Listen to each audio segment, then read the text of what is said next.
চিকিৎসা বিজ্ঞানীরা বলে সুস্থ মানুষ ৪৫ ইউনিট ব্যথা সহ্য করতে পারে, এর বেশি পারে না। এর বেশি যদি ব্যথা পায় কেউ হয় মরে যাবে নয় বেহুশ।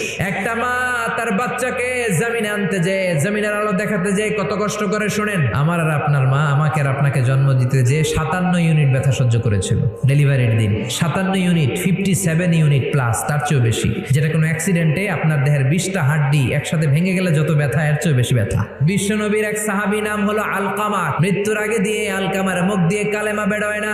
সবাই মিলে আলকামারে বলে, ও আলকামা কালেমা কালেমা পড়ো।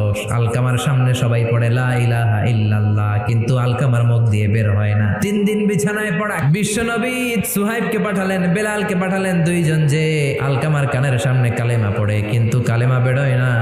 বিশ্বনবী আলকামার বউরে ডেকে পাঠালেন, ও আলকামার বউ, আলকামা কেমন ছিল? আলকামার বিবি বলে, খুব নামাজি ছিল নবী, জিকির করতো, তাহাজ্জুদ মিস হতো না। আলকামার বাবা মা